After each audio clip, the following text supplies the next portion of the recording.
하나님 말씀 읽겠습니다. 오늘 하나님 말씀은 세 군데 읽도록 하겠습니다. 먼저 이사야 2장 3절에서 4절, 그 다음에 마태복음 24장 42절에서 44절, 로마서 13장 12절에서 14절입니다. 화면 비춰주세요. 이사야 2장 3절에서 4절, 화면 보면서 이사야 2장 3절 4절 같이 읽도록 하겠습니다.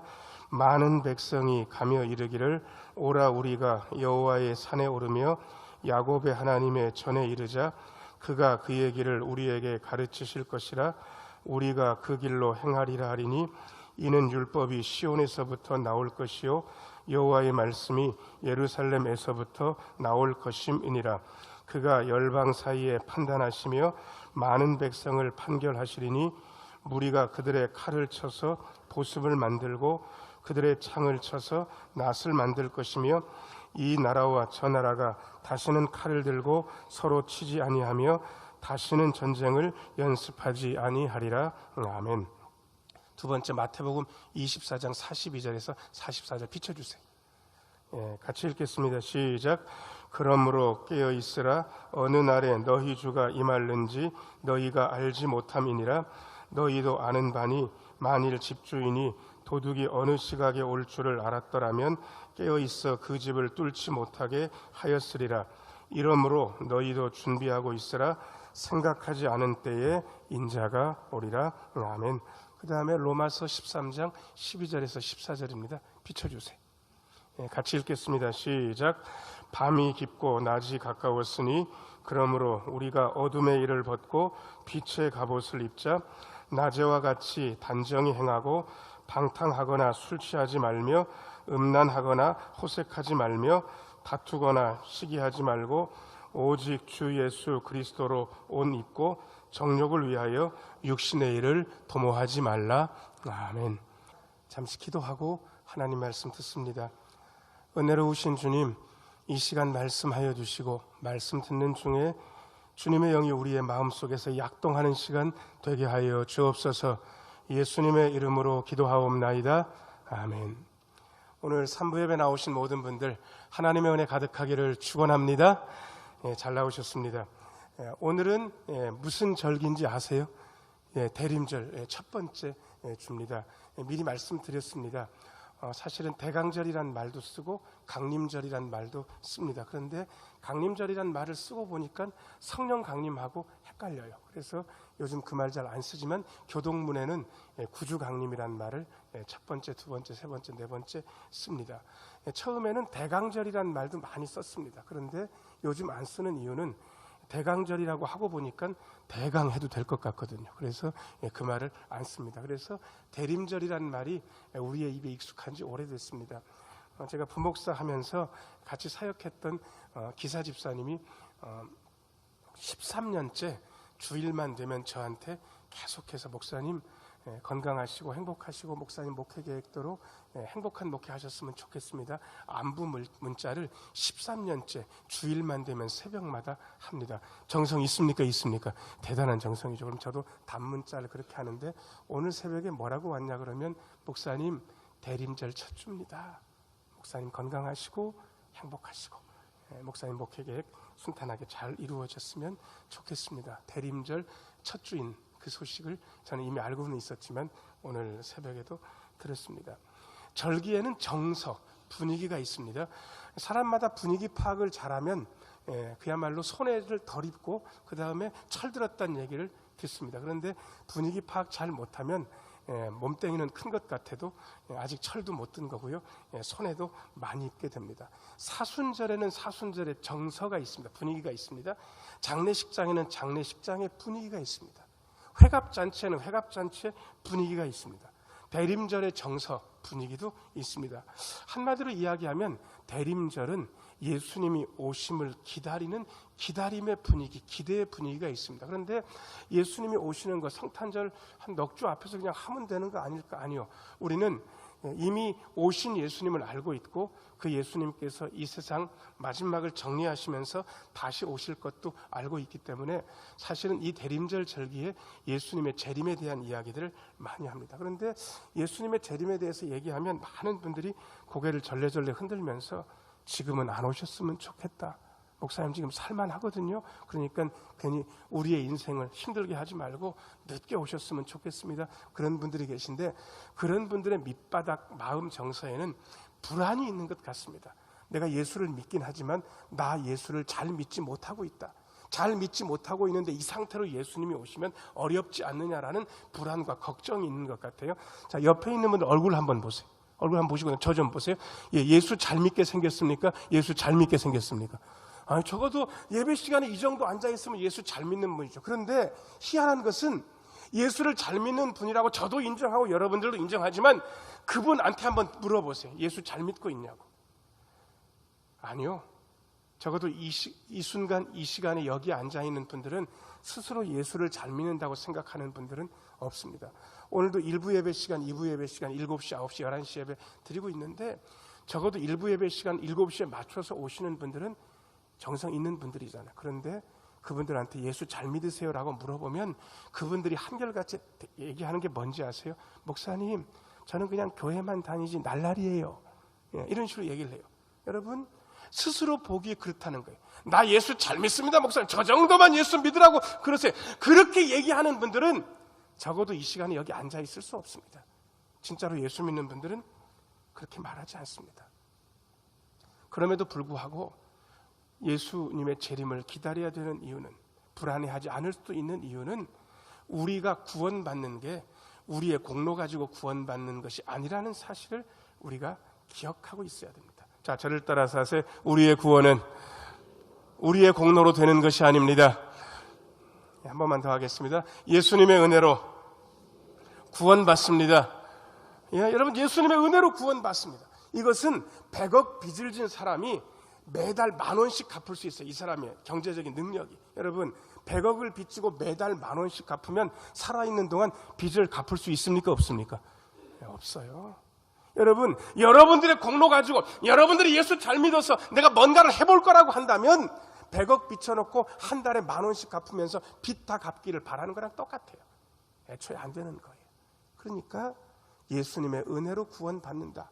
은혜로 구원받았으니까 언제 오셔도 괜찮잖아요. 왜? 은혜는 멈추는 법이 없으니까. 자, 저를 따라서 하세요. 설레는 마음으로 주님을 기다립니다. 설레는 마음으로 주님을 기다리는데 예수님이 오시는 것을 종말이라고 이야기하면 사람들이 굉장히 부담스러워합니다. 왜냐 그러면 종말과 어울리는 얘기는 심판이기 때문에 그렇습니다. 종말에 심판이 온다. 근데 여러분 그거 아세요? 심판과 구원은 동전의 양면처럼 붙어 있다는 사실. 그래서 종말에는 구원도 있습니다. 자, 저를 따라서 하세요. 종말에는 구원과 심판이 한꺼번에 일어납니다. 여러분, 어떻게 그런 일이 있는가?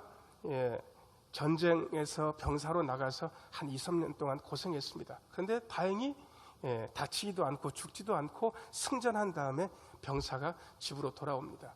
개선 행렬이 준비되어 있고 예전에 개선 행렬 했을 때는 향을 피우고 악기를 두들기면서 개선한 병사들을 위로하고 격려했는데 여러분, 향이 이렇게 풍겨올 때 전쟁에서 승리해서 조국으로 돌아오는 병사들은요, 마음에 기쁨과 감사가 있습니다. 야, 이제는 살았다. 그 향기가 생명의 향기. 그리고 그 소리가 그야말로 생명과 구원의 소리. 그런데 만일 같은 순간에 포로로 끌려온다는 어떤 포로가 있다라 그러면 그 포로에게 과연 그 향기는 구원과 생명의 향기일까? 절대로 그렇지 않습니다. 포로들이 잡혀오게 되면 시범 케이스로 노동력이 없는 몇몇을 사람들이 보는 데서 참수형을 했다고 합니다. 우리나라에 적대하면 어떻게 되는지. 그러니까 노동력이 없는 사람들은 그야말로 죽을 수도 있는 거예요. 그 향기가 귀한 병사한테는 생명의 향기, 구원의 향기지만 포로들에게는 죽음의 향기, 심판의 냄새가 되는 것이죠. 여러분, 똑같은 일이 우리의 종말에도 일어납니다. 그래서 그 종말을 대비하는 마음이 사실은 대림절의 정서입니다. 오늘 성경 말씀은 무려 3군데에서 읽었습니다. 이 3군데에서 읽은 게 전사님의 뜻이겠습니까? 정목사의 뜻이겠습니까? 제가 그렇게 했어요. 부목사님이 걱정돼가지고 목사님 하나 찾기도 힘든데 3군데나 읽으면 어떻게 해요 목사님? 어렵지 않냐 그래도 제가 믿는 게 있습니다. 왜 그러냐 그러면 화면을 제가 믿습니다. 그러니까 여러분들이 안 찾아도 금방금방 띄워주니까 별 어려움은 없다. 그리고 요즘은 성경을 읽을 때 어느 한 부분만 읽으면 놓치는 분들이 워낙 많기 때문에 통으로 성경 읽는 게 사실은 요즘의 추세입니다. 그래서 어떻게 통으로 읽는 게 제일 좋냐 그러면 구약의 말씀도 읽고 복음서의 말씀도 읽고 서신서의 말씀 중간에 껴가지고 시편까지 말씀을 읽게 되면 성경이 이렇게 주르륵 통으로 꿰지거든요. 그래서 그렇게 읽어도 의미 있겠다라는 생각을 했습니다. 첫 번째, 대림절의 분위기가 어떤지 같이 한번 읽어보겠습니다. 시작. 예수님이 주실 영원한 평화를 바라고 기대합니다. 한 번만 더 해자. 시작. 예수님이 주실 영원한 평화를 바라고 기대합니다. 이사야 2장 2절부터 좀 읽어보겠습니다. 이사야 2장 2절. 오늘 아까 읽진 않았는데 2절 같이 한번 읽겠습니다. 시작. 말일에 여호와의 전의 산이 모든 산 꼭대기에 굳게 설 것이요 모든 작은 산 위에 뛰어나리니 만방이 그리로 모여들 것이라. 꼭까지만 일단 2절 비춰줘 보세요. 여기 보면 말일에 이렇게 되어 있습니다. 끝날, 그날, 여호와의 날, 심판의 날, 구원의 날. 성경의 구약 성경의 예언서는 이 세상에 심판이 있다는 얘기를, 이 세상에 끝이 있다는 얘기를, 이 세상의 종말과 구원의 역사가 반드시 정한 때에 일어날 것이다라는 사실을 이야기하고 있습니다. 그래서 쉬운 성경에 보면 말이래라는 말을 몇 번 바꾸어서 그날이 오면 끝날에 이런 식으로 바꾸기도 합니다. 자, 저를 따라서 하세요. 그날이 오면. 근데 많은 분들이 그날을 믿지 않아요. 세상은 예전이나 오늘이나 똑같고 그날은 오지 않을 것이다. 그날이 오지 않을 거라고 생각하는 분들하고 심판과 구원의 날, 그날이 올 것이다 라고 생각하는 분하고 믿음의 모습은 완전 다를 수밖에 없습니다. 여러분, 그날이 옵니다. 그리고 그날이 온다는 사실을 믿어야 제대로 믿음 생활 할 수 있습니다. 자, 저를 따라서 하세요. 그날이 옵니다. 자, 그날이 오면 심판도 일어나고 구원도 일어나고 죽음의 역사도 일어나지만 생명의 역사도 일어나는데 4절 보면 이사야 선지자는 구원에 대해서 먼저 얘기를 하고 있습니다. 4절 말씀 같이 한번 읽겠습니다. 시작.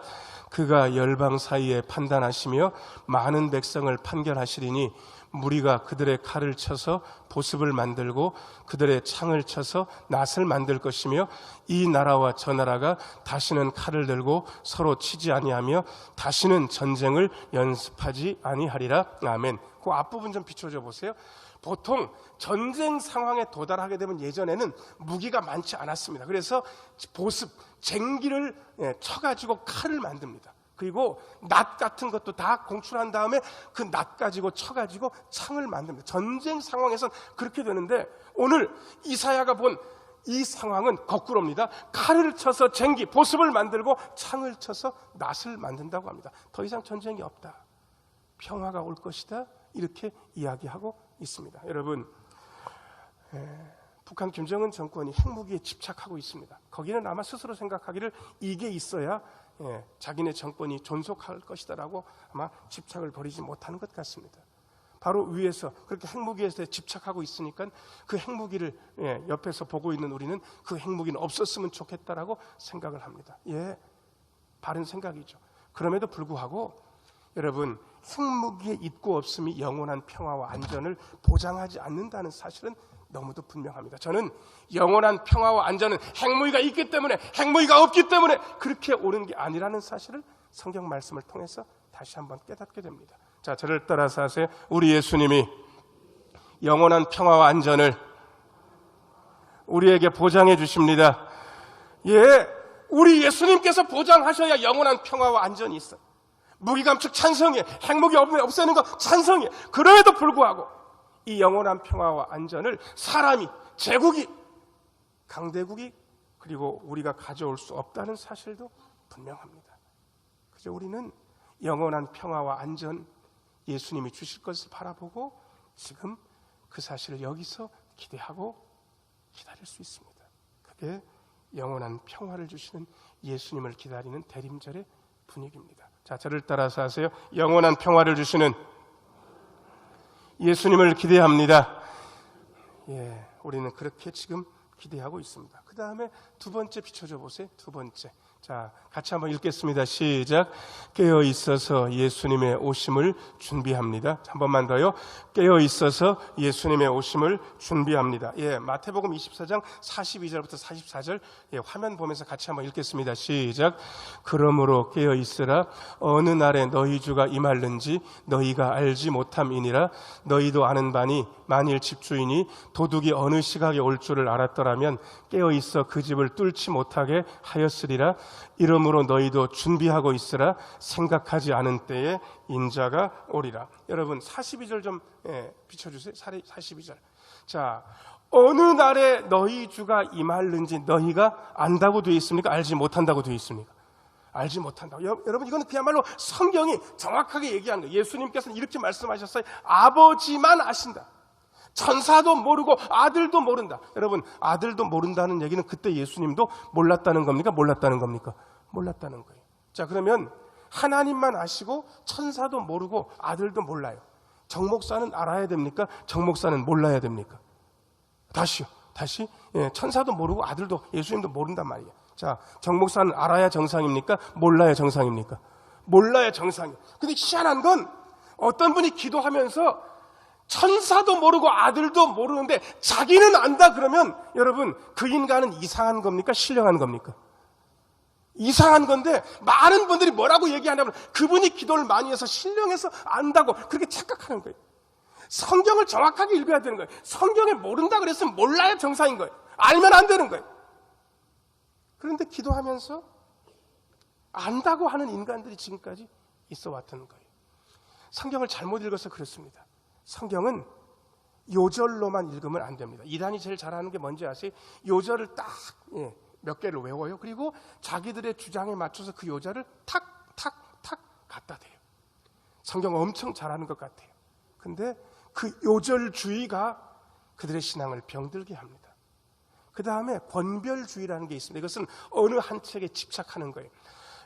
우리나라 초기 기독교 지도자들 중에 길선주 목사님이란 귀한 분이 계셨습니다. 그런데 그 길선주 목사님이 성경도 많이 읽으셨지만 어디를 많이 읽었냐 그러면 요한계시록을 10,000번을 읽었다고 그렇게 되어 있습니다. 그런데 요한계시록 10,000번을 읽고 나니까 그분이요 시한부 종말론을 한때 주장했고 지금 말하는 시한부 종말론인데 모든 얘기가 그분한테서 나오는 거예요.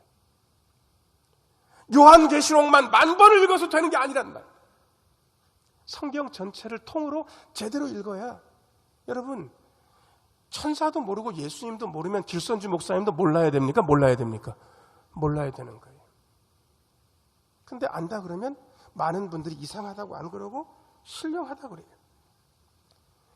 재림에 대해서 가장 분명한 것은 우리는 그날과 그때를 모른답니다. 자, 옆에 있는 분을 얼굴 보세요. 한번 물어보세요.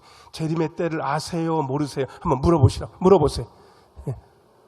예, 대답을 한번 해보세요. 예, 혹시 여러분들 대답에 안다는 말이 나오면 죄송합니다. 그분은 여기 있으면 안 됩니다. 나가십시오. 아, 진짜로. 예, 여기 있으면 안 되는 거예요. 성경이 모른다 그러면 그분도 몰라야 되는 거 아니겠습니까?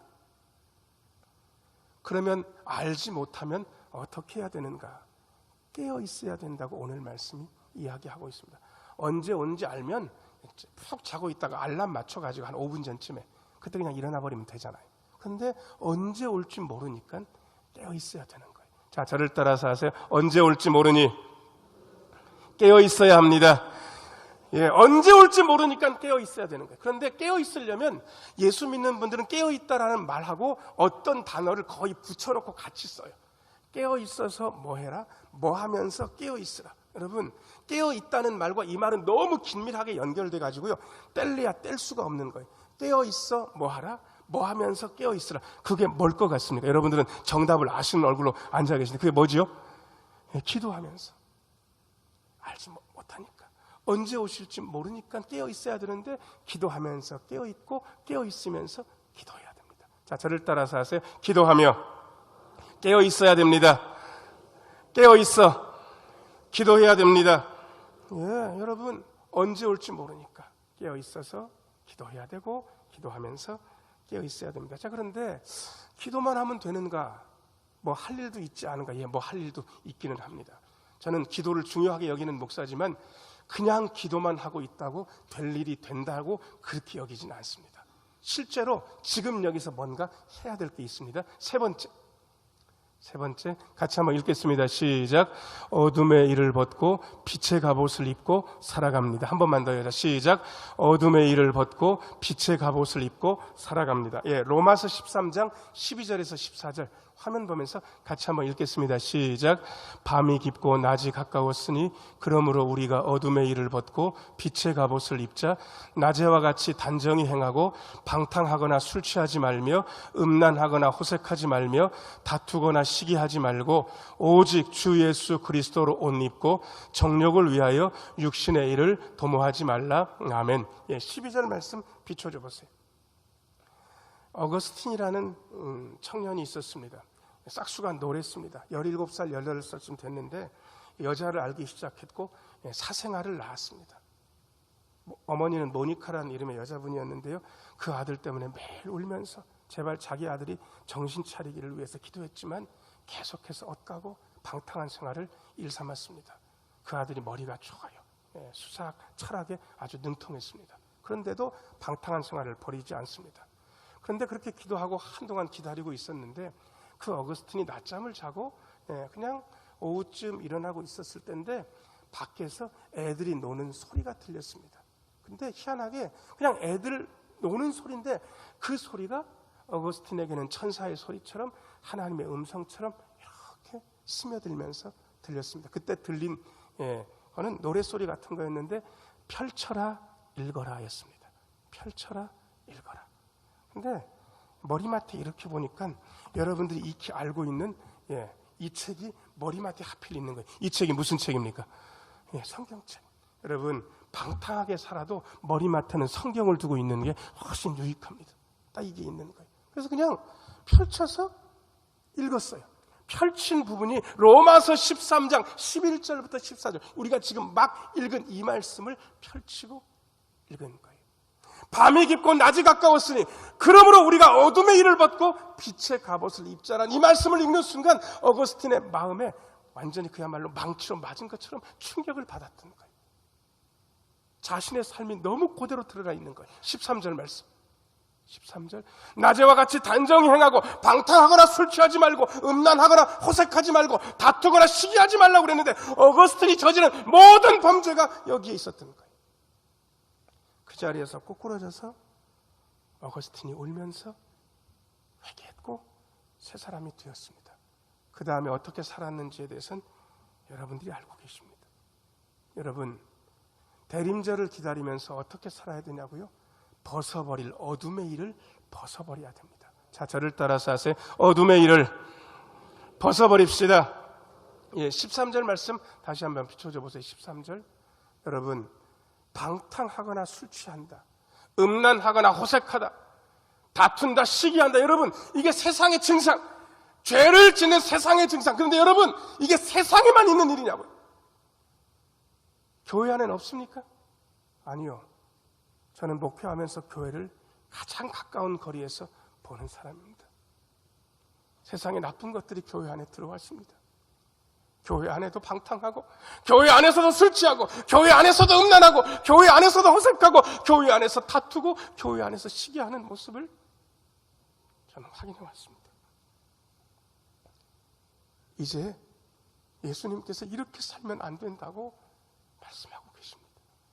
어둠의 일을 벗어버리라고. 이제는 낮이 지나 밤이 지나고 낮이 가까웠으니까 어둠의 일을 벗어버릴 때가 됐다고. 자, 저를 따라서 하세요. 어둠의 일을 벗어버립시다. 방탕하거나 술 취하면 안 됩니다. 음란하거나 호색해도 안 됩니다. 다투거나 시기해서도 안 됩니다. 빛의 갑옷을 입으라고 말씀하면서 빛의 갑옷에 대해서 해설합니다. 14절 말씀 14절 같이 한번 읽겠습니다. 시작. 오직 주 예수 그리스도로 옷 입고 정욕을 위하여 육신의 일을 도모하지 말라. 여러분 작업할 때는 작업복을 입습니다. 특별한 행사가 있을 때는 한복을 입습니다. 저도 예식을 할 때는 가운을 입습니다. 옷은 그분의 삶을 이야기합니다. 여러분 예수 그리스도로 옷 입으라는 이 말을 다시 한번 생각해 보십시오.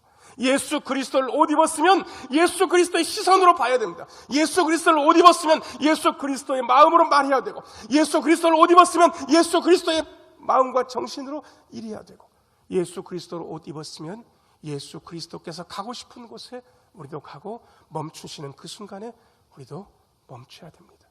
자, 저를 따라서 하세요. 우리도 예수님의 마음으로 살게 하소서.